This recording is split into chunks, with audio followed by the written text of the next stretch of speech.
Welcome to my YouTube channel city platform. मैं हूं अयाज अहमद और आज हम पढ़ने जा रहे हैं the making of regional culture का लेक्चर नंबर 2। इसी का लेक्चर नंबर 2 आज हम देखेंगे। पहले लेक्चर में हमने क्या देखा था, कथक डांस के मुताबिक हमने पढ़ा था, ठीक है ना। बहुत सारे जो डांसेस थे उनके मुताबिक हमने पढ़ा था, जो केरला के मुताबिक हमने पढ़ा था, ठीक है ना। मैंने आपको बताया था इसका और एक लेक्चर लगेगा, है ना। तो यही जो रीजनल कल्चर्स के मुताबिक हमें कल्चर के मुताबिक पढ़ना है। मैंने आपको बताया था कि एक साइड से जहां से मुगल्स का दौर चल रहा था, जहां से दिल्ली सुल्तान का दौर चल रहा था, दूसरी साइड जहां से बक्की मूवमेंट का दौर चल रहा था, सूफीज का दौर चल रहा था, सूफीज्म का दौर चल रहा था, इस्लाम का दौर चल रहा था, शरीयत का दौर चल रहा था, शरीयत नाफिज हो रही थी। यहाँ जो अपोजिशन ऑफ ब्रह्म जो ये इन्होंने बनाया था, ठीक है ना, ब्राह्मण्स ने जो बनाया था, ब्राह्मण्स के द्वारा बनाया गया रूल्स की जो अपोजिशन मिल रही थी और स्ट्रिक्ट रूल जो शरीयत उलमास ने बनाए थे उसके अपोजिशन में जो सूफीज्म का कंसेप्ट क्रिएट हुआ था, ये सारा कुछ एक साइड से चल रहा था। और दूसरी साइड से यहाँ पर ट्रेडिशंस भी चलेंगे, यहाँ पर एक लैंग्वेज भी चलेंगे, यहाँ का एक अपना फूड खाने का जो ये तरीका होगा वो भी अलग होगा, यहाँ का जो रहने का तरीका होगा वो भी रीजन्स का अलग होगा। मैंने आपको बताया था कि अगर हम रीजन्स की बात करेंगे तो रीजन जो लैंग्वेज है वो इस हिसाब से, जो रीजन की ट्रेडिशन है वो इस हिसाब से डेवलप हुई थी कि वहां का रिलीजियस कल्चर क्या है। फॉर एग्जाम्पल जहां पर हिंदुज्म होंगे वहां के लोग उसी प्रकार के क्लोथ्स पहनते थे जो उनके बड़े कहते थे, ठीक है ना, जो उनके धर्म के लोग कहते थे। ऐसे अगर कहीं पे इस्लाम का इन्फ्लुएंस हो गया होगा, जहां पे इस्लाम को मानने वाले होंगे वही पहनेंगे, उसकी ट्रेडिशंस यूज करेंगे, उसी तरीके से रहेंगे। तो ये मैंने आपको पिछले लेक्चर में बताया था। तो इस लेक्चर में हम क्या करेंगे, हम आगे बात करेंगे। तो हम देखेंगे पेंटिंग फॉर पैट्रॉन्स। अब हम पेंटिंग्स की बात करेंगे, द ट्रेडिशन ऑफ मैनिक्योर्स। मैनिक्योर की बात करेंगे। देखो मैनिक्योर क्या होता है, स्मॉल साइज पेंटिंग। मैनिक्योर किसको हम कहते हैं, स्मॉल साइज पेंटिंग को हम मैनिक्योर कहते हैं। और ये कैसे की जाती है, कैसे की जाती है ये ट्रेडिशन मैनिक्योर जो पेंटिंग है, ये done in water colours with on colour और पेपर। ये जो ट्रेडिशन, ये जो मैनिक्योर्स हैं, ये किसके द्वारा की जाती है, ये वाटर कलर्स के द्वारा की जाती है, ऑन पेपर और ऑन क्लोथ और पेपर, ऑन क्लोथ और पेपर। यहां तक क्लियर। देखो done in water colours, done in water colours, ठीक है ना। During Mughal times shows courts scenes, battle scenes, hunting and other aspects of life. तो जब यहां पर मुगल्स का दौर चल रहा था,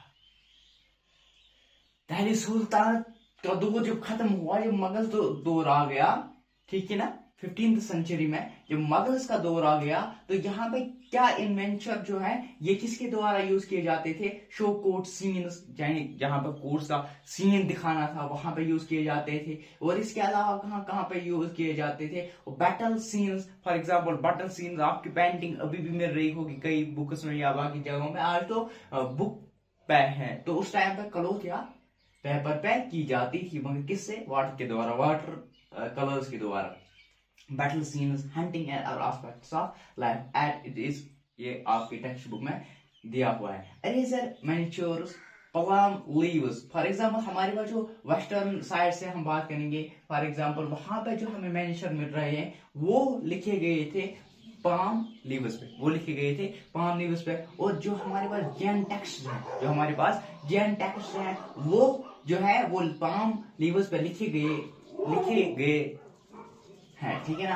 अब जो मुगल जब डिक्लाइन हुआ, जब मुगल्स का दौर, अभी हम देखेंगे आगे ईस्ट इंडियन कंपनी जब आती है, जब मुगल्स का दौर, औरंगजेब का दौर खत्म होता है, ठीक है ना, जब बहादुर शाही जफर का दौर खत्म होता है, तो मैनिक्योर जो एम्पायर्स मूव, जो ये एम्पायर्स थे, जो पेंटर्स थे, जो मैनिक्योर को जानने वाले लोग थे, ये क्या करते हैं, ये मूव कर जाते हैं और meet with the original kingdoms. और ये कहां किस किन से मीट करते हैं, किन किन के साथ मिल जाते हैं, राजपूत के साथ मिल जाते हैं, और इसके अलावा जो डेक्कन कोट्स हैं वहां पे भी मिनिएचर का इन्फ्लुएंस होता है, यानी कि पैट्रॉन्स के साथ मिल जाते हैं। यानी आपको पैट्रॉन्स उनको वहां पे जाके राजपूत के द्वारा वहां पे उन रूलर्स के पास जाके वो अपनी कारीगरी दिखाते हैं, जो कि अब उनके पास क्या थे, उनके पास मगल टेस्ट था, क्योंकि मगल टेस्ट जो था वो बहुत लजीज था। यानी जो पेंटिंग वो वहां पे करते थे, जो मैनुअल पेंटिंग वहां पे बनाते थे, वो तो एक आला उम्दा, मगर उस तो अपने आप में एक दुनिया थी, मतलब बहुत बड़ी सल्तनत थी उनकी। तो जहां पे, और उन्होंने खुद भी कुछ चीजें एडप्ट किए हैं, कुछ चीजें उन भी एडप्ट किए हैं, और यहाँ पे कांगड़ा स्कूल ऑफ मैनेजर बनाया गया था। यहाँ पे कांगड़ा स्कूल ऑफ मैनेजर जो है वो बनाया गया था, कांग्रेस स्कूल ऑफ मैनेजर जो है वो बनाया गया था, ठीक है ना। अब जो मैनेजर पेंटिंग है, अब जो मैनेजर पेंटिंग है ये कहां पे रीच हो गई, अब ये बढ़ती बढ़ती गई, अब ये लोग भी बढ़ती गए, एक जगह पे दूसरी जगह गए, ठीक है ना। वहां पे जो पेंटिंग दिखाई, मैनेजर पेंटिंग दिखाई, अपनी कारकर्दगी दिखाई, और लोगों को ये पसंद आ गई थी, और इवन की कोर्ट्स में ये पेंटिंग की जाती थी, इवन की राजपूत के द्वारा ये पेंटिंग की जाती थी, और इवन की डेक्कन कोर्ट्स के द्वारा ये पेंटिंग की जाती है, मुगल्स के द्वारा तो इसका क्या कहना, ठीक है ना। तो ऐसी जो पेंटिंग थी, अभी Himalayan, western Himalayan, for example Himachal Pradesh और जम्मू के वहां ये पेंटिंग जो है यहां तक पहुंची। मैंने जो पेंटिंग, जो पेंटर्स थे, ये कहां तक पहुंचे, वेस्टर्न हिमालयाज यानी कि हिमाचल प्रदेश और जम्मू तक पहुंचे, और यहाँ पे उन्होंने अपने स्कूल को नाफिज किया, पहाड़ी स्कूल, ठीक है ना। पहाड़ी स्कूल तो 15वीं सेंचुरी की बात करेंगे तो पहाड़ी स्कूल जो है वो भी माना जाता था, ठीक है ना। तो अब हम 6th सेंचुरी में, तो अब देखो 19 जो लेट 19th सेंचुरी, यहाँ पे एक और इंटेंस एंड बोल्ड स्टाइल में पेंटिंग की गई थी, बुसाली पेंटिंग, ठीक है ना। इसके द्वारा राजा करबान देव के द्वारा, ठीक है ना, बुसाली पेंटिंग एक न्यू ट्रेंड दिया गया, एक इंटेंस एंड बोल्ड स्टाइल दिया गया, ठीक है ना। और जब नदीर शाह ने अटैक किया, ठीक है ना, जो नदीर शाह ने जब अटैक किया 1739 में, तो जो ये मैन्यूअर पेंटर्स थे ये मूव कर गए कहां पे, कांगड़ा वैली, और वहां पे अपना और एक school, Kangra school of painting establish हुआ। तो ये था स्टोरी ऑफ मैनिश्योर्स की स्टोरी ये थी कि ये कहां पे रह रहे थे। पहले तो ये ऐसे पेंटिंग कर रहे थे, मगल्स के द्वारा रहते थे, लेकिन जब मगल्स पे अटैक हुआ ये कहां पे चले गए, ये रीजनल किंगडम्स के साथ चले गए, राजपूत के साथ चले गए, दक्कन जो रूलर्स है वहां पे चले गए। अब जब वहां पे वो चले गए, अपना स्कूल वहां से इन्होंने ऑरिजिनेट किया, कांगड़ा स्कूल ऑफ मैनिश्योर। अब जब उनका टेस्ट बढ़ता गया, उनकी जो तारीफें है वो लोगों में बढ़ती गई है, ठीक है ना। मैनिश्योर पेंटिंग जो है वेस्टर्न हिमालय में बढ़ती गई। इसके अलावा जब 19th सेंचुरी की बात करेंगे तो यहाँ पे इंटेंस एंड बोल्ड स्टाइल में पेंटिंग की गई थी, है ना, ठीक है ना। कांगड़ा स्कूल ऑफ पेंटिंग, पहाड़ी स्कूल, हाँ, इसके अलावा कांगड़ा स्कूल ऑफ पेंटिंग, है ना, ये सारे जो है ना स्कूल बने गए, ठीक है ना। अब हम बात करेंगे क्लोज लुक ऑफ बंगाल की बात करेंगे। अगर हम बंगाल की बात करें तो बंगाल जो वर्ड है वो वर्ड क्या है, वो कहां से लिया गया, फ्रॉम संस्कृत। बंगाल जो वर्ड है क्लोज टू, जो बंगाल वर्ड है वो संस्कृत से लिया गया।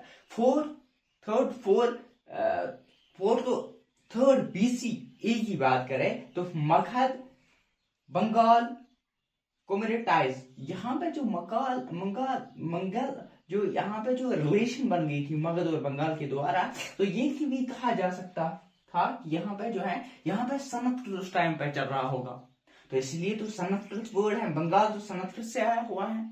लेकिन हम देखेंगे बहुत सारे एविडेंस जहां से हमें पता चलता है कि नहीं, ऐसा नहीं है, कि यहाँ पे उस टाइम पे भी बंगाली ही बोली जाती थी मोस्टली, ठीक है ना। अगर हम 4th AD की बात करेंगे तो गुप्ता पीरियड की बात करेंगे, यहाँ पे जो पॉलिटिकल कंट्रोल हुआ था किसका, गुप्ता पीरियड का। या यंग ज़ैंग की बात करें जो चाइनीज ट्रेवलर था, जो आपने history of Jammu and Kashmir में भी पढ़ा था, फिर हम क्लास 6th जब हमने पिलग्रिम्स पढ़ाए थे, न्यू किंग्स एंड पिलग्रिम्स में हमने फैजान की बात की थी, और हमने योंग ज़ैंग की भी बात की थी। तो यंग ज़ैंग जो था ये चाइनीज ट्रेवलर था, 7th सेंचुरी में, यहाँ पे आप लिख सकते हो 7th सेंचुरी में ये इसने ट्रेवल किया था, है ना। यहाँ पे उसके बहुत सारे मनस्क्रिप्ट जो थे वो मतलब दब चुके थे, है ना। जब ये यहाँ से चाइनीज वापस गया था, बुद्धा की एक स्टेचू ये बच गई थी, और कुछ मानस्क्रिप्ट, कुछ 80 मानस्क्रिप्ट उसके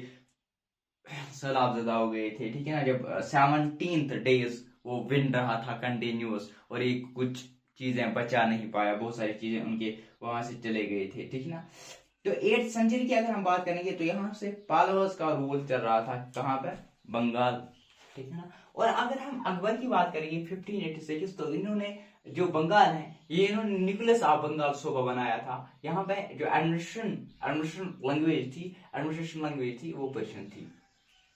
अब यहाँ पे बहुत सारे इवोल्यूशन हो गए, जो बंगाली लैंग्वेज है वो इवोल्यूशन हो गए। मैंने आपको इससे पहले भी बताया था, जब लोग एक जगह पर दूसरी जगह पर जाते हैं, वो अपना इन्फ्लुएंस वहां पे डालते हैं। फॉर एग्जाम्पल, यहाँ कोई आएगा, अपना ट्रेडिशन लेके आएगा, अपना कल्चर लेके आएगा, अपनी लैंग्वेज हमें यहाँ पे बताएगा। हो सकता है कि हम भी कुछ चीजें वहां से जान सके, ठीक है ना। जैसे शुभकामनाएं हो, ठीक है ना, जैसे हम कहते हैं मृत्यु, है ना। तो कुछ चीजें इंसान सीख जाता है जब इंसान मतलब किसी तरह के लोगों से मिल जाता है। तो बहुत सारी इवोल्यूशन यहाँ पे आए, tribal, Persian and European language. अगर हम बंगाली की लैंग्वेज की बात करेंगे तो यहाँ पे हमें मिलेगा ट्राइबल लैंग्वेज में भी, हमें पर्शियन लैंग्वेज भी मिलेगा, यहाँ पे हमें यूरोपियन लैंग्वेज भी मिलेगा। जो अगर हम अर्लियर बंगाली लिटरेचर की बात करें तो यहाँ पे इंडिपेंडेंट टू संस्कृत और इंडिपेंडेंट टू संस्कृत मिलेगा। यानी कैसे हमें पता चलता है, फॉर एग्जाम्पल मंगालीवास या बाकी लिटरेचर वो हमें इंडिपेंडेंट टू संस्कृत मिलते हैं, या नक लिटरेचर या मायामंती एंड गोपी चंद्रा, ये जो है ये इंडिपेंडेंट संस्कृत है। तो ये था कहानी बंगाल की, कि बंगाल वर्ड है संस्कृत का, लेकिन संस्कृत ही वहां पर नहीं, बल्कि हम आज भी 13th सेंचुरी में, आज भी जो मॉडर्न हिस्ट्रियंस हैं वो बंगाल ये कहते हैं कि बंगाल में बंगाली भाषा ज्यादा बोली जाती थी। हमारे पीर एंड टेम्पल्स देखो, अगर हम 16th सेंचुरी की बात करेंगे तो यहाँ के जो बंगाली थे वो जहाँ पे लो फर्टाइल एरिया था वो हाई फर्टाइल एरिया में चले गए, मार्शल एरिया में चले गए, वहां जगह पे गए जहाँ पे फर्टिलिटी मिले, उन्होंने कट डाउन किए हैं बहुत सारे इनको ट्रीज को। और ये आपको पता है कि बंगाल एक ऐसी जगह पे है जहाँ पे फिशरीज का काम ज्यादा चलता है, फिशरीज होती थी। और जब उनको कोई भी मुश्किलात होगी तो अब क्या होगी, वो तो अपने धर्म, जो उनका धर्म सेवक होगा, जो उनका बड़ा होगा, उनके पास जाएंगे। फॉर एग्जाम्पल, अगर हम पीयर्स एंड टेम्पल्स की बात करेंगे, यहाँ पे जिनको भी प्रॉब्लम होती थी, यहाँ पे स्पिरिचुअल गाइड जो होता था इस्लाम धर्म का, तो वो होता था पीर। यानी कि उनको जब भी कोई प्रॉब्लम हो जाती थी, जब भी कोई मुश्किलात हो जाती थी, जब भी कोई मुश्किलात का सामना आता था, इन पीरों के पास जाते थे। और ये कहाँ पे उनको मिलते थे, मॉस्क में मिल जाते थे। ऐसे ही टेम्पल्स, अगर हम टेम्पल्स की बात करेंगे, लो सोशल ग्रुप्स जो है with the support of low social groups, इन्होंने क्या किया है,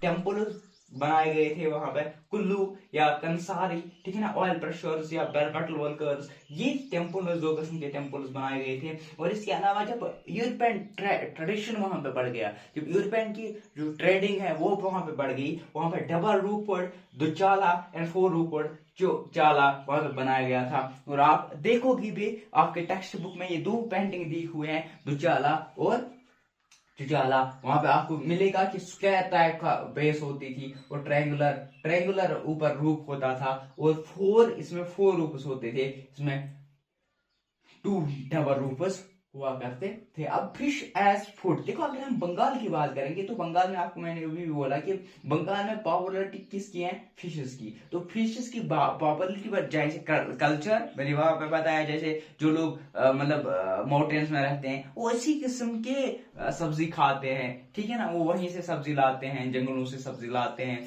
और जो शहर में रहते हैं वो उसी टाइप की सब्जी खाते हैं, उसी टाइप के रहन सहन उनका होता है। जो गाँव में रहते हैं उनका रहन सहन अलग होता है। तो इसी तरीके से जो वहां पे थे, जो बंगाल में थे, वहां पे उनकी पॉपुलर फिश की एज ए प्रॉपर्टी मिली थी। और Brahmins allowed to eat certain fish, क्योंकि जो हमारे पास है बुद्ध धर्म प्रोना, वहां पे हमें ये मिलता है कि ब्राह्मण्स तो ये तो नॉन वेजिटेरियन है, ये तो ये नहीं खाते थे, मतलब मीट या फिश वगैरह नहीं खाते थे। लेकिन इतना पॉपुलर हुए फिश यहाँ पे, ब्राह्मण्स ने भी कुछ फिशेस को, कुछ सर्टेन फिश को क्या किया, अलाउ किया गया था। कुछ फिश को जो है ना वो अलाउ किया गया था कि ये आप खा सकते हो या आप खा सकते हो। तो यहाँ से हमें यही चीजें पता चलती हैं कि हमने देखा है कि पेंटिंग फॉर पेट्रोलिज्म ट्रेडिशनल मिनिएचर्स, मिनिएचर्स कैसे क्या होते हैं, मिनिएचर्स कैसे फैल गए मुगल डिक्लाइन के बाद, कहाँ पे ये मिनिएचर्स रह गए और कहाँ कहाँ पे उन्होंने अपना इन्फ्लुएंस जो है वो बढ़ा दिया।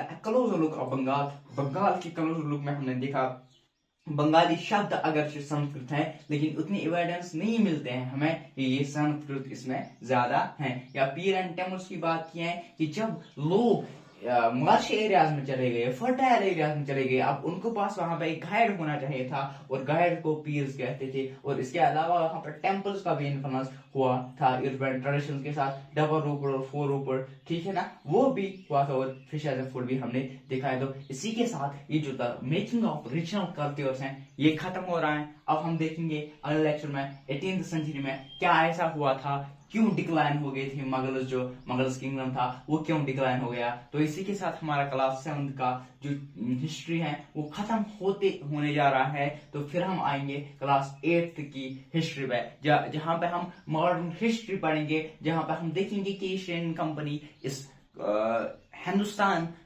में कैसे आ गए, कैसे उन्होंने बैटल्स यहाँ पे किए, कौन से नियम्स उन्होंने यहाँ पे बनाए और कैसे उन्होंने जुल्म के पहाड़ यहाँ पे तोड़े, ठीक है ना। तो कैसे लोगों को सताया, क्या कुछ किया, वो सारा कुछ कैसे नॉन कॉपरेटिव मूवमेंट फिर आ गया। तो वो हम देखेंगे क्लास 8 में। और फिर हम आएंगे लाने जहां, तो फिर हम आएंगे किस पे, पॉलिटी या जियोग्राफी पे क्लास 6 से हम स्टार्ट उसको भी करेंगे। तो होप आपको ये पसंद आ गया होगा। अपने फ्रेंड्स के साथ, अपने दोस्तों के साथ शेयर कीजिए और बने रहे हमारे यूट्यूब चैनल के साथ, स्टडी प्लेटफॉर्म।